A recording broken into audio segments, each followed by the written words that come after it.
What? Who? Oh, I must have dozed off. Perhaps we need a spot of tea to wake us up. What do you say, Rufus?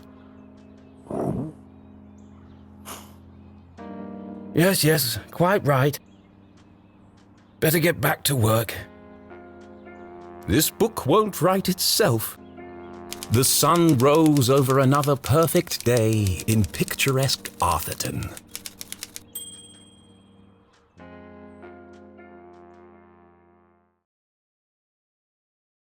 To the casual observer, Arthurton seemed like any other quiet town. It was nestled in a valley between two mountains, lined by lustrous forests, and perched on the edge of a pristine lake.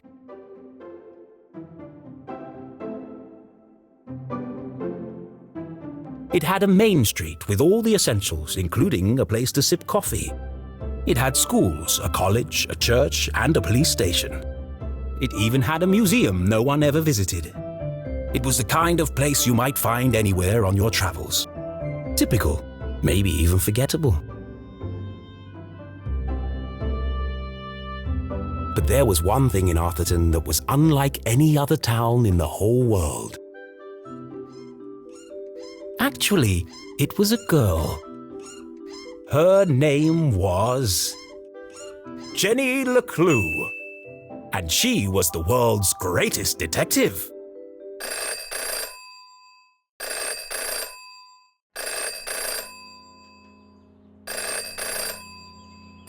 Finkelstein residence. Oh, hello, Glenda. Yes, he said he might ring.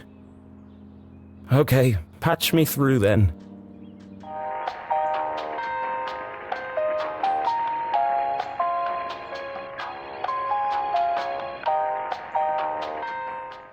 Richard? Yes, I got it. I did, and my answer is no. I understand that, but... Well, yes, of course, but... No. Nothing is settled. I'm not going to do it. It goes against everything my books stand for.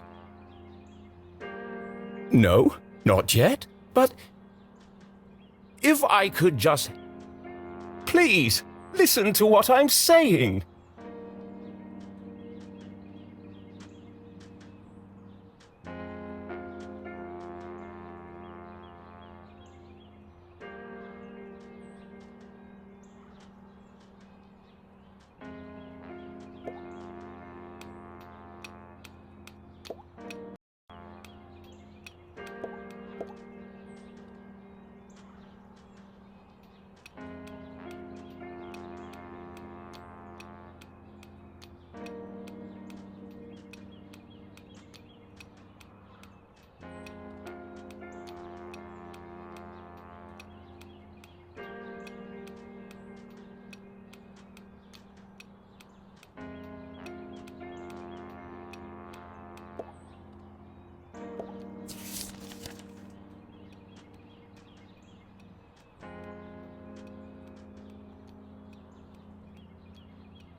You don't understand what you're asking for. You want me to turn Jenny's world upside down? Kill off my characters and destroy everything I've built over the last 30 years? Fine, I'll give you what you want. But I warn you, I'm a stream of consciousness writer, and you have unleashed my fury. Good day, sir.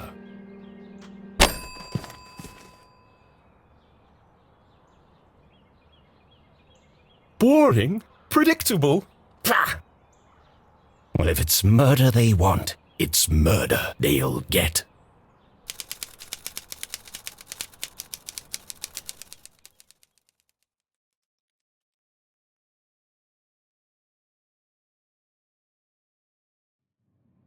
It should have been another perfect day in Arthurton. But today was different, and nothing would ever be the same again. To begin with, Jenny LeClue was dead.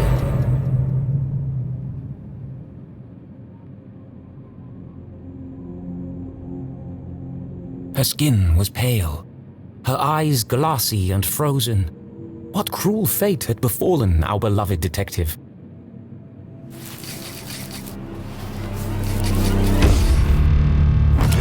No! Never move the victim! Mrs. LeClue, she's doing it again. Jenny LeClue, you are a dead body. Dead bodies don't talk.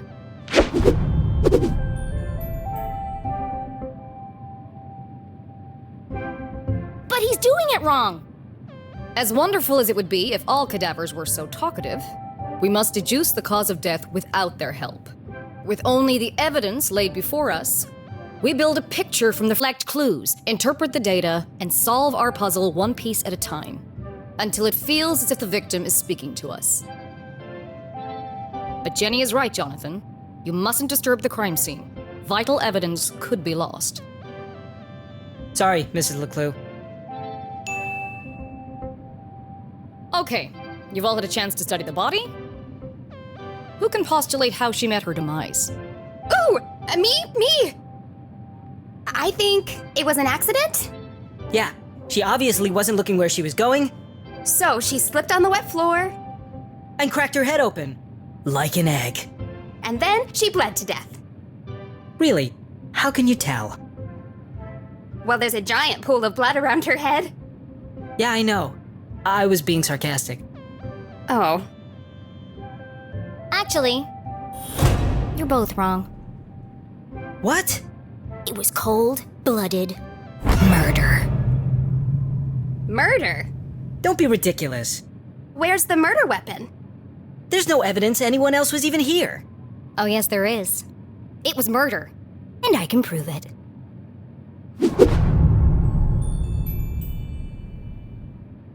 Jenny had read all the books. She'd absorbed all her mother's teachings. But there was nothing quite like getting your hands dirty. How many people get the chance to solve their own murder? The first step in any good deduction was collecting evidence. Seemingly insignificant details could provide a vital piece of the puzzle. First, I'll search the crime scene for clues. Then she'd analyze the data. And finally, Deduce the real cause of death.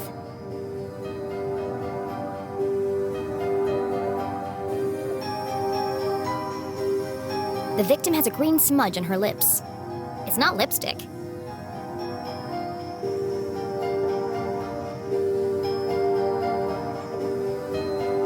What a waste of perfectly good coffee. Jenny's love for coffee was almost as strong as her passion for crime solving. Chalky green residue on the rim. Smells like burnt matches.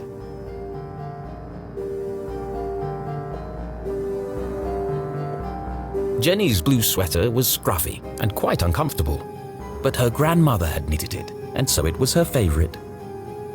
The more it itched, the closer she felt to her.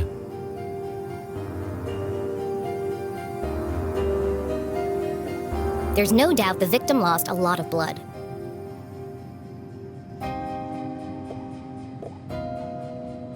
Without her trusty bifocals, Jenny couldn't see the nose in front of her face. They were her window to the world and the lens through which she focused her keen detective vision. It wasn't Jenny's style to wear accessories, But this hair clip was the exception. Its function as a lockpick had saved Jenny from a long night trapped in her school locker. She'd worn it ever since.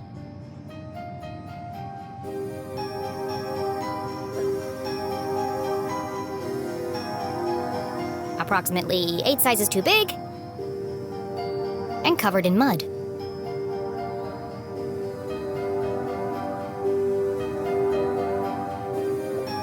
The floor is wet and slippery, but also immaculately clean.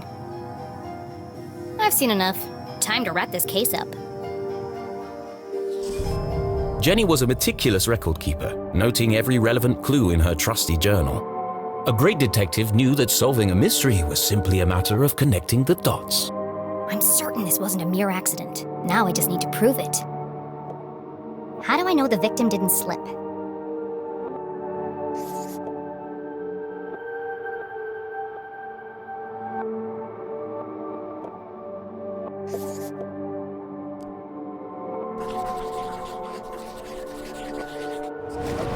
That doesn't quite add up.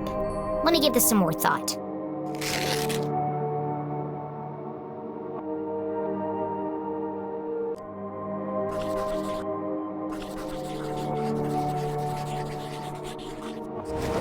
The victim's boots are filthy. They should have left big muddy footprints on the floor. So where are they?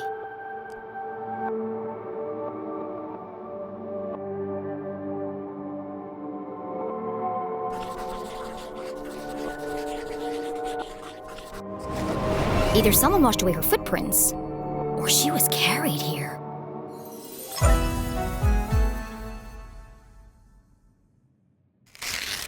Okay, that proves she didn't slip. So how did she actually die? What was the real cause of death?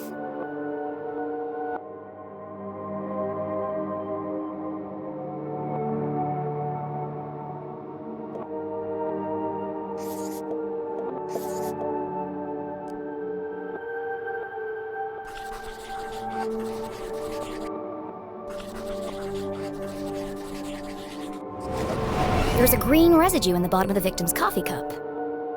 It smells of burnt matches. Phosphorus. Also found in common garden fertilizer.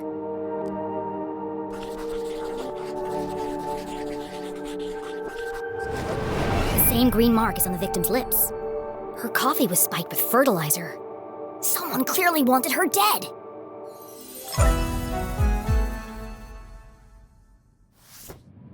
Ah, the case of the dead lab assistant. Gone before her time. Was it poison? Yes. A blow to the head?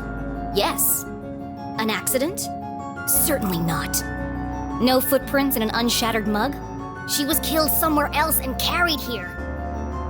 This is the story of a scorned ex-lover. Jenny? The gardener enacting his revenge.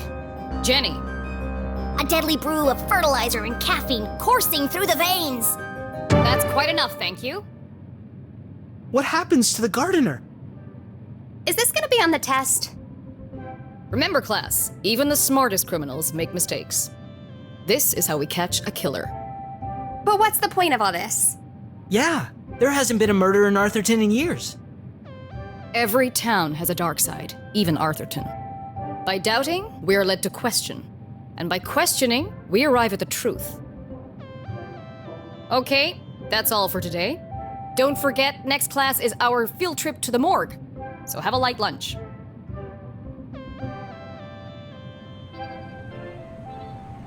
The students need to think for themselves, Jenny. That's why they're here at Gumboldt. To learn. I just figured we all had places to go.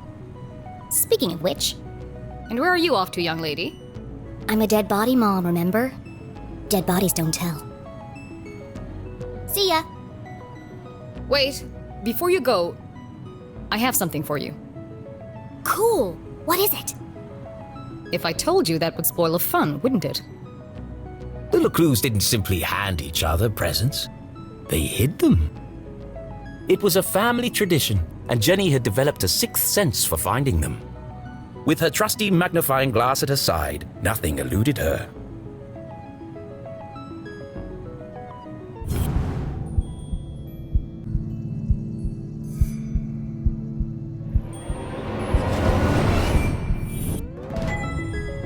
new journal!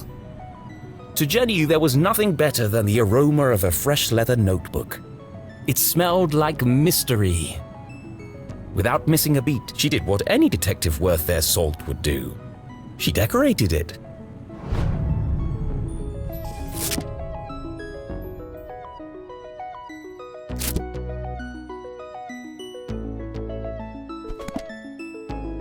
A new journal meant new adventures. She imagined all the thrilling cases that would soon fill its pages. And on the first page, her mother had written an inscription. A great detective never gives up. Love, Mom.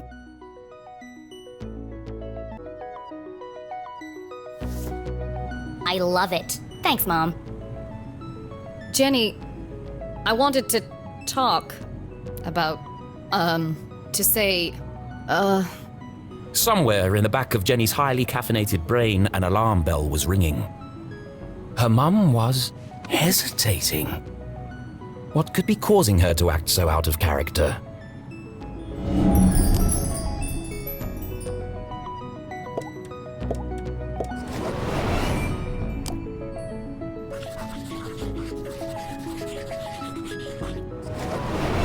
Crossed arms. Furrowed brow. Jenny saw it coming from a mile away. Her mother was about to get Emotional. I've really gotta go. no, Jenny, wait. I need your help. What? Really? Jenny couldn't believe her ears. It was extremely unusual for her mother to ask for help. It must be something very important. Tracing the steps of a deranged killer? A cold case that only someone with Jenny's expertise could solve? I've misplaced the students' essays on decapitation. See if you can find them for me before you leave. I have to run. Wow, the case of the misplaced papers. Are you sure you want to trust me with such a complex task? I have no doubt you'll be able to find them. They're around here somewhere.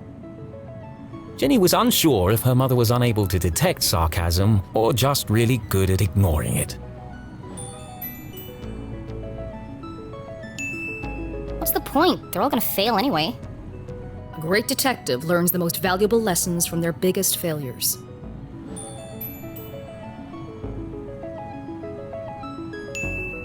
I really can't, Mom. I've got somewhere to be. People are depending on me.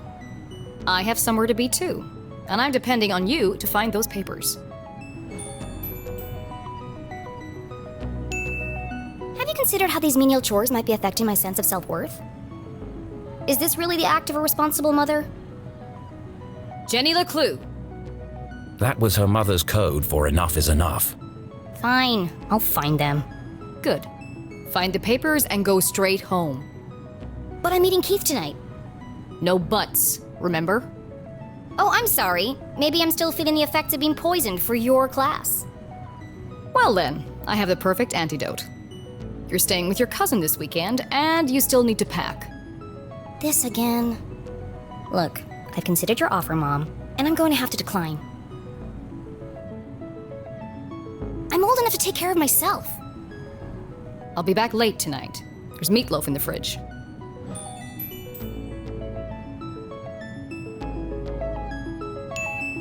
Late again? What are you up to? Jenny LeClue, it's been a difficult week. Could you please just do what you're told for once and stop asking questions? Fine. And try to stay out of trouble. When do I ever get into trouble?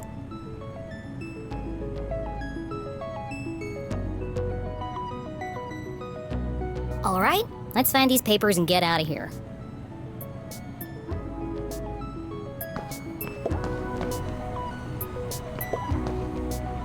Looking rather trim today, Ethan. New diet? What's the matter? Lost your funny bone?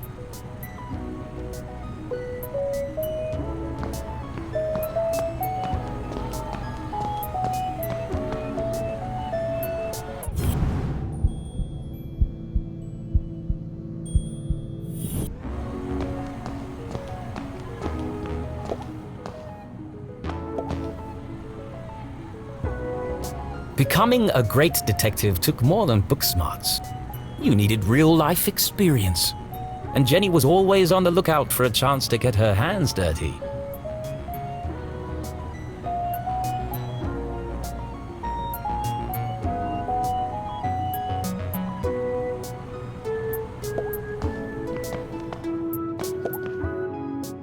Please do not touch. Someone must be running an experiment.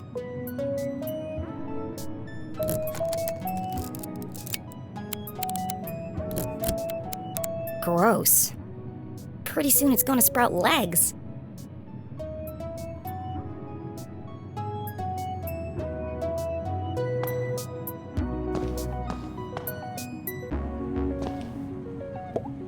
One of Jenny's earliest memories was making raspberry jam with her mum.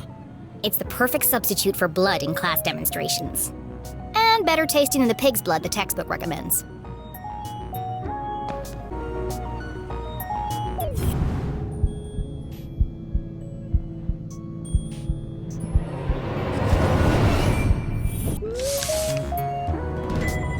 It's one of the students' term papers.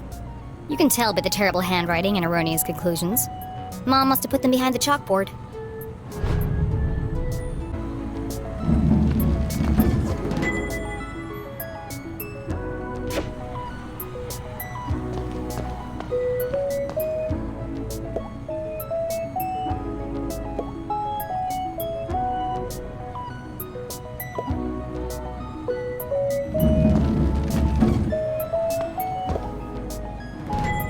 Found you.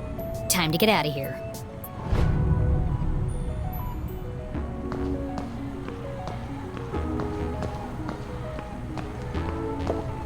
Jenny looked around the room one last time. Was she ready to leave?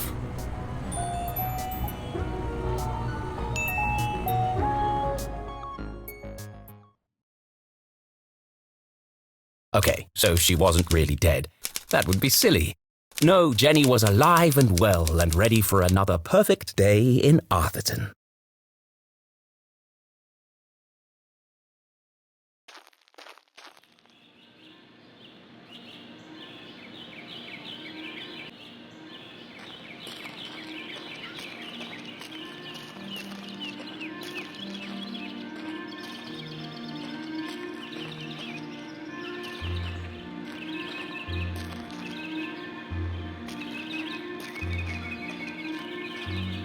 The notice board was awash with flyers, personal ads, and the occasional piece of gum. I'm amazed anyone can find anything on here. Fortunately, Jenny had a useful trick to use in a situation like this. Mom always says, a great detective eliminates the noise. Focus on the details, and you'll find clarity in the chaos.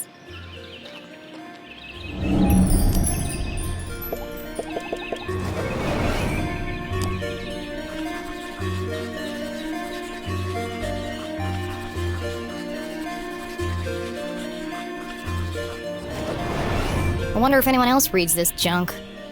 Hold on. What's this? Oh no, they've extended curfew hours again. 9 p.m. to sunrise? That's ridiculous. But necessary. Power outages had become a regular occurrence in town. It was dangerous to be wandering around after dark. It won't be long before we need a permit to go out at all.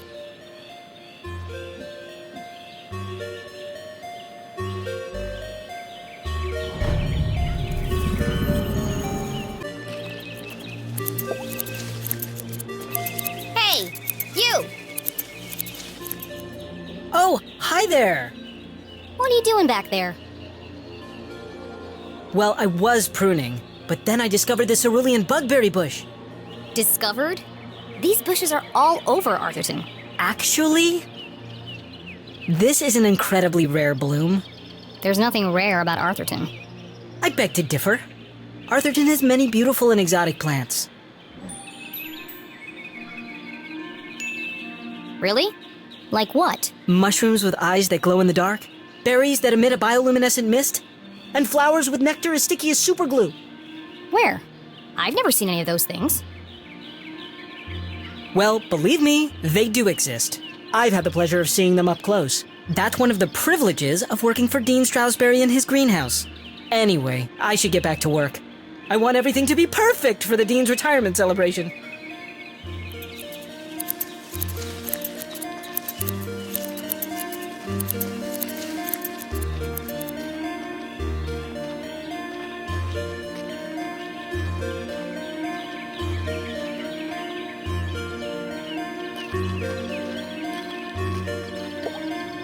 Signs and decorations adorned the entire... A party to celebrate the dean's impending retirement.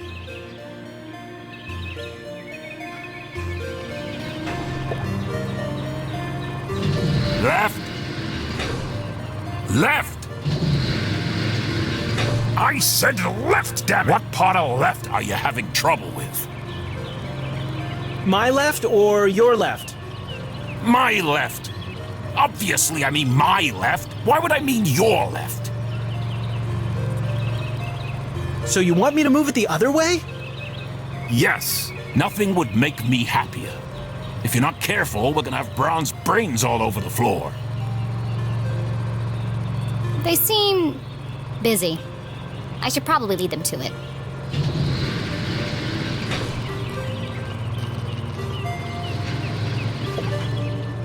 Hello, Mr. Stroudsbury. How are you today? A jolly gentleman, the dean was often seen shaking hands and kissing babies around town. He's also Mom's boss. But more than that, he was her loyal friend. What do you think, Jenny? The dean had dedicated his life to Gumboldt, and the townspeople had spared no expense in their tribute to him. Quite a striking resemblance, Mr. Stroudsbury. It's a scary thing, Jenny. Retirement. Great excuse for a party, though. What will you do when you're no longer the dean? I've been trying not to think about it. This place won't be the same without you. Things change, Jenny. Time marches on, and we must do our best to adapt. It's going to be difficult, but I'm sure we will get through it. What do you mean, we? Do you think they made my belly too big? It might be all those bronze pancakes, Mr. Stroudsbury. No legacy is so rich as honesty. You are a clever one, Jenny LeClue. Speaking of which, have you been practicing your detective skills? Have I? Of course, always. Well then, I have a challenge for you. I bet you can't guess what I ate for breakfast. At last, a real challenge for Jenny. A fiendishly difficult puzzle that would take all her wits to solve.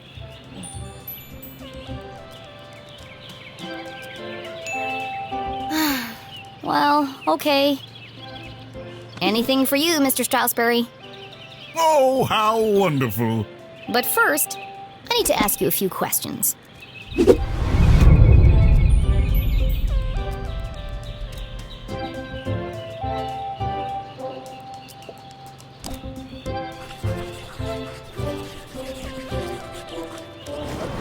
The dean was a big fan of the Gumboldt moonbeams, and not just because his son was a prominent figure on the team. Well, a bench warmer anyway.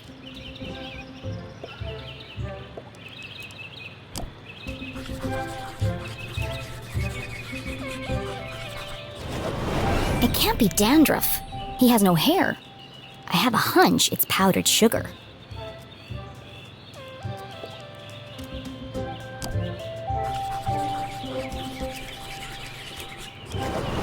Looks like he accidentally put a spoon in his pocket instead of his pen. It's got a coffee stain on it.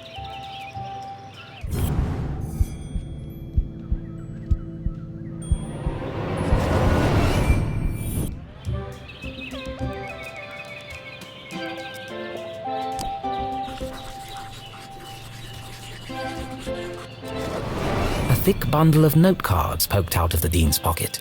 What's he keeping so close to his chest? You've been making a lot of notes, Mr. Stroudsbury. Oh, I was intending to make a speech on Saturday. Why have you scratched out so much of it? Your mother suggested I keep it short. And quite right, too. I must have rewritten it 20 times by now. I just can't seem to find the right words.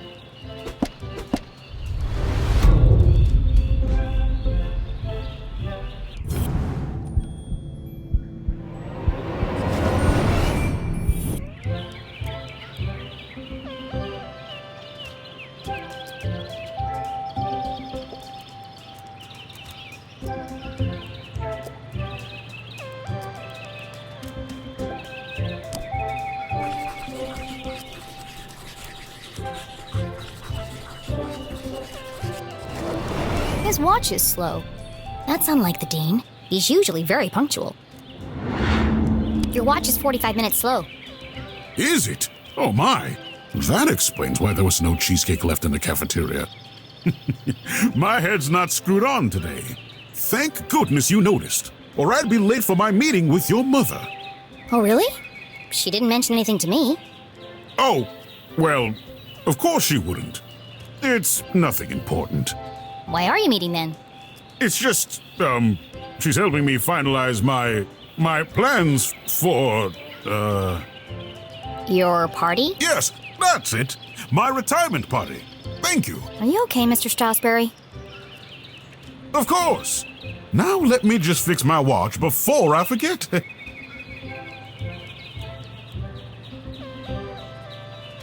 Now, where were we?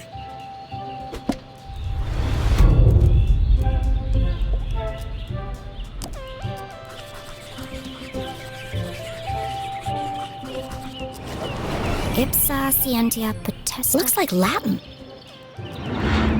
Your ring sure looks old. It was made for my grandfather. He passed it down to my father, who passed it down to me. And when the time comes, I'll pass it on to my son. The Stroudsbury family had been champions of education for generations. What does the inscription mean? Knowledge itself is power. The inquisitive spirit is a mighty thing, Jenny. And nothing is as important as the truth.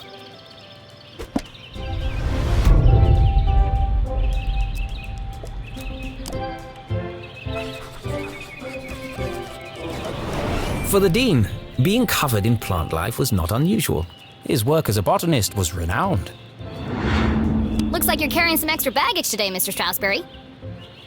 Well, I do have a lot on my mind. I was referring to your legs. Oh, thank you.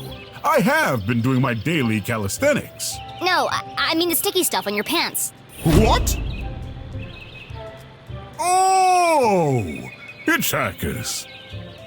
I've been working on a new orchid hybrid in my greenhouse. They're beautiful, but the leaves are quite clingy. I will say, I am looking forward to spending more time in the dirt.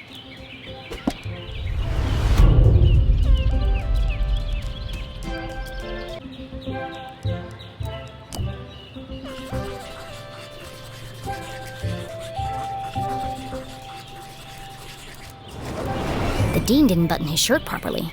It looks like a bloodstain, but the seeds indicate otherwise. So, what do you think, Jenny? Can you guess what I had for breakfast? Sure, Mr. Strasberry. I've got everything I need to solve this mystery. What did the Dean eat for breakfast?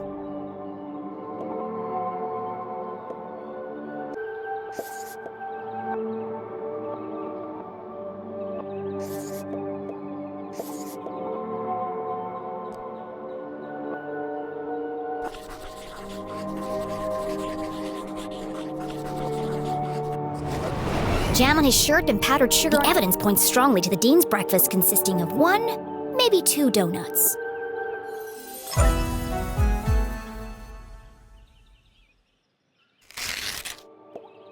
What else can I tell about the Dean's morning?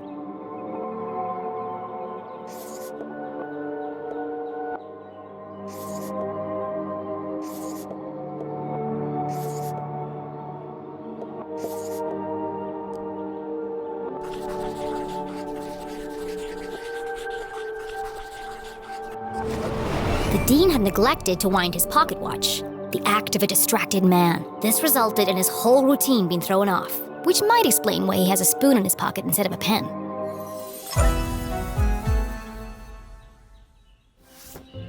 You had a donut for breakfast. Yes? I'm guessing...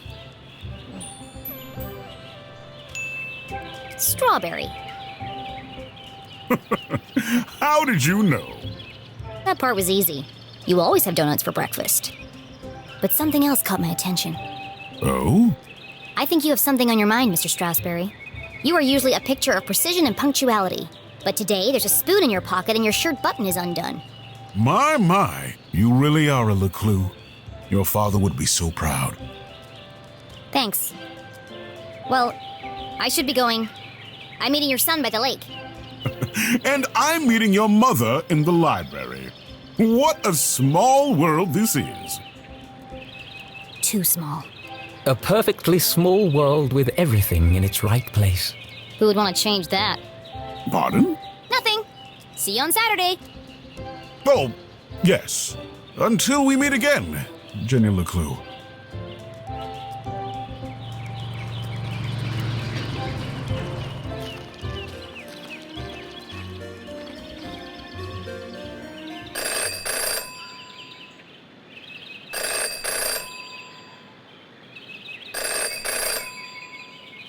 Well, that's not creepy at all.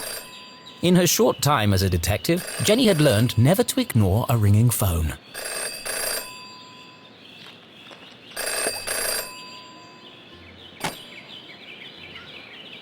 Hello? The dog barks loudest before the dawn. What? CJ, is that you? The dog barks loudest before the dawn. Really? This again? It's me, Jenny. We don't need to do this. I have no idea who you are, and I know no one by that name. The dog barks loudest before the dawn. Fine. The early bird can't catch the lazy worm. Good. The wind blows strongly from the east. A watched pot feels very self-conscious. Excellent. The evening sky is full of fireflies. The absent-minded goldfish swims into the blender. Ah! Jenny, it is you!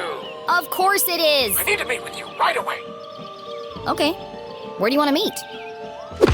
This place will do.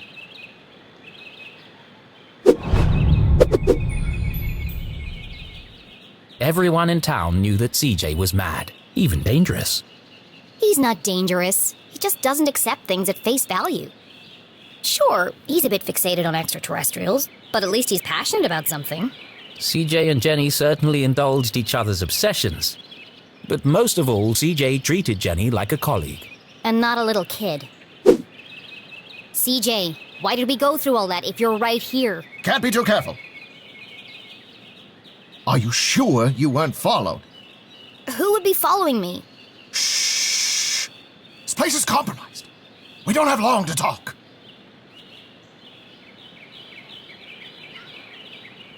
Now, what did you want to talk to me about? What? You called me. Did I? Why? Talking to CJ was a bit like navigating a maze.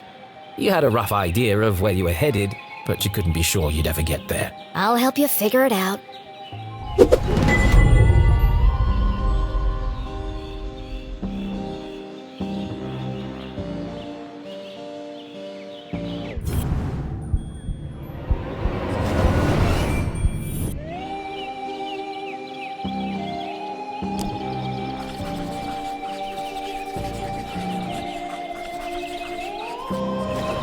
I knew he was hiding something. A compass with strange symbols where the cardinal direction should be. Looks broken. Where did you get that compass? Ah, you spotted it. I knew you would. It belonged to my father. He left it to me to find the truth. You're not going to find anything with that. The needle is wandering all over the place. A bit like you. It's searching For what? for them. It's this town, Jenny. It's Arthurton. They're here, among us, and this proves it. Or it could just be broken. Could be. I guess we'll never know.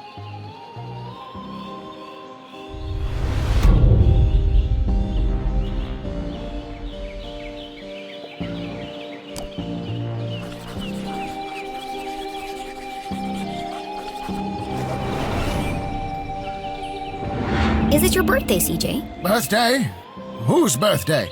Clankson's birthday. But Clankson died on his birthday. Assassination? Possibly. Abduction? Almost certainly. CJ, the card?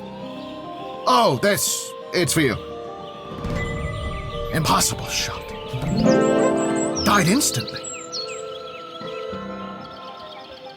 No suspects. No human suspects, anyway. Thanks, CJ. That's, thoughtful. I didn't think you'd remember. I know what it's like to lose something important to you. Now triple shred and incinerate that card as soon as possible! It's got my fingerprints all over it!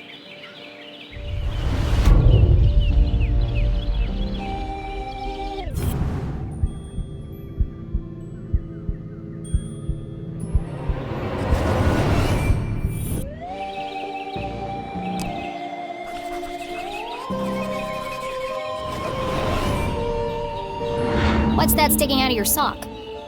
Ah! That's what I wanted to talk to you about. I intercepted a secret message. Classified intel. It's proof, Jenny. It's happening again. It's time for us to join the fight. This doesn't look like the kind of pamphlet he usually makes. It's being professionally printed. Could CJ finally be onto something?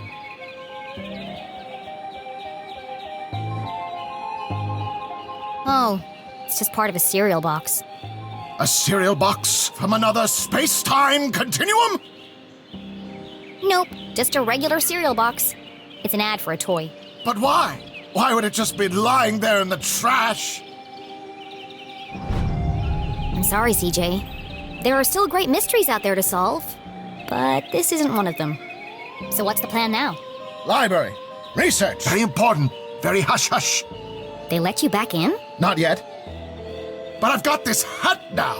It wasn't your head that needed covering. No, for disguise. I know, CJ. What is it this time? More UFOs? Radio wave mind control? A globally connected communication network used exclusively to view pictures of cats? Jenny, you sound crazy. I'm just preparing my defense for the hearing. Is this because you tried to hypnotize Mrs. Brown's prize poodle? No, that was last week. It's because I peed in the water tower. CJ, that's gross. And this is the thanks I get for saving everyone from the mind control chemicals? Well, I guess I'll see you later then. But CJ was gone. CJ, I know you're standing behind the phone booth. I just watched you walk over there. No, I'm not. Okay then, bye. See you later.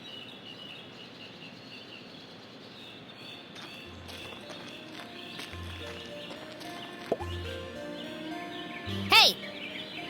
Ah! Damn, that's the third time today. Oops. Hi, Jenny. Great job solving that case today.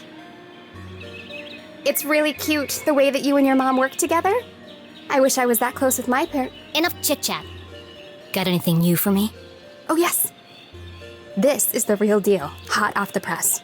I haven't had a chance to distribute these yet, so keep them to yourself. Ada and Jenny belonged to one of the oldest societies in Arthurton. An eclectic band of treasure hunters, collectors, creators, and dealers. Together, they were known as Sticker Club. For generations, Gumboldt students had been hiding and finding stickers all over town.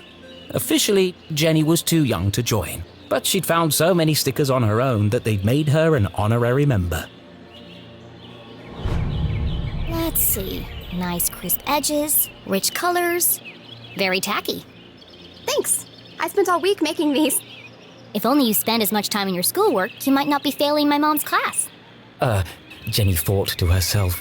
It's to celebrate the dean's retirement. I'm super sad that he's leaving, but... It's a perfect reason to make new stickers. Exactly. Oh, we're going on an epic sticker hunt before the dean's party. You should join us. Even if Jenny had wanted to join them, And I don't. she knew she'd be stuck with her cousin all weekend. Thanks, but I work alone. Oh, okay. See you around, Jenny.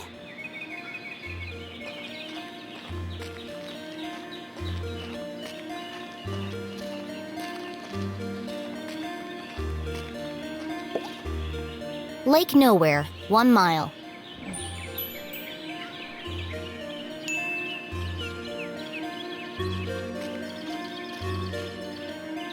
Stop!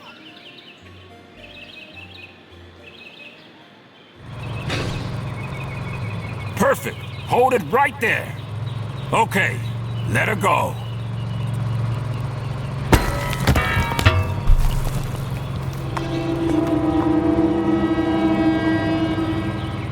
Oh dear.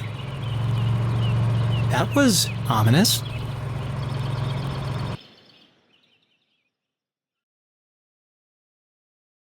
Detective for hire. Jenny had saved up the whole summer to place an ad in the local paper, but no one had answered it. Until now. What could this new case be? Her imagination ran wild, picturing the possibilities. And so, after helping her mum at Gumboldt College, she hurried to the pier at Lake Nowhere to rendezvous with her new client and crack another thrilling case.